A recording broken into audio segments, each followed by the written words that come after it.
How is America one of the richest countries in the world, yet 1 in 6 kids are hungry? People that you know are hungry. Can everyone close their eyes for me? Close your eyes and picture this. You oversleep for your 8 a.m. and then you have 3 classes back to back to back. You have no breaks in between, no food, no water. By the time that you're in your 3rd class, you hear your stomach growling and you know that everyone around you can hear it. And you're not hearing anything the professor's saying. It's in one ear, out the other. All you're thinking about is what you're gonna eat next. Now open your eyes and think about how you feel. I know that I would be cranky, tired, probably in a bad mood. Nobody likes to be hungry, yet unfortunately so many kids live in food insecure households where they're not sure where their next meal is going to come from.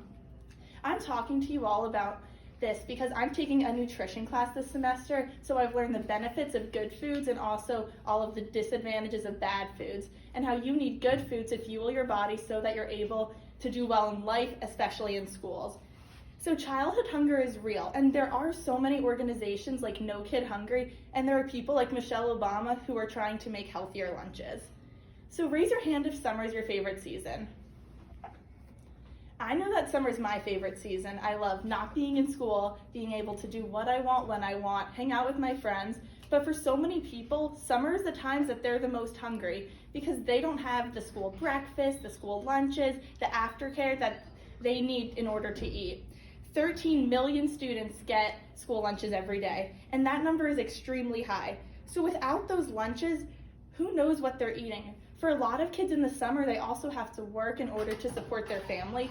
So for them, not having the lunches is a big disadvantage. And a lot of these kids who are hungry are in inner city schools. And because of that, their schools aren't always able to have the funds to be able to have the breakfast and lunches. I know at my school that during the summer, there's always some sort of pickup that if you need, you're able to go pick up breakfast and lunch. So there's a lot of options at some schools. So as bad as childhood hunger is, there are so many charities that are trying to help it. So I looked into probably over 20 charities, and one that stuck out to me was called No Kid Hungry. They stuck out to me because of their motto: every kid, healthy food, every day, that's our promise. What I liked about them is that they're saying no matter when it is, whether it's the middle of summer, middle of winter, every kid deserves to eat and have healthy food. And so this was started by Billy Shore, and apparently, according to them, they've raised over $700 million to help childhood hunger. And mainly the main reason I picked them was because how they stepped up during COVID. If you ever go on their website and type in No Kid Hungry, it brings you to an interactive map. And on the map, you can go to your location of where you are, and it'll tell you the closest places where you can get a meal for your kids. So during COVID, they also had a texting thing where you'd be able to text a number and they'd have meals delivered during the school week for your children so that they'd be able to have meals. And they also have it in all different languages so that no matter what you speak, you're able to get the food that you need. And as important as just eating is, it's also important to have healthy lunches. So someone like Michelle Obama, when she was in office, that was her big thing.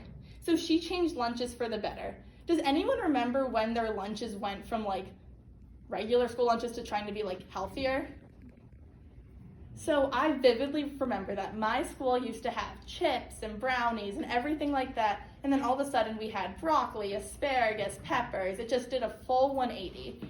I never bought lunch because I was way too picky. I only liked peanut butter and jelly sandwiches, but a lot of people did. So in 2010, she launched a Free Kids Act, which because of her, the nutrition standards were changed. What she did was she made sure that all schools had to include fruits, vegetables, whole grains, and fat-free options. So because of her, the school lunches changed. So kids were not only eating school lunches, but they were eating healthy, nutritious lunches to be able to help them. According to a Harvard study, when you eat all of those foods, it's better for your brain, which then leads to you having less absences in school, which then leads to being a better student and getting a better education. So really everything starts from what you eat, and because of Michelle Obama, millions of kids all around the world were eating better. So I hope you all enjoyed what I had to say about childhood hunger. So really no kid should ever be hungry. It's not a good feeling to ever have. And if you know someone that is, you bring an extra apple or things like that. Just try to help them. And really, there are people like Michelle Obama who are trying to help. No kid should ever be hungry. Thank you for listening.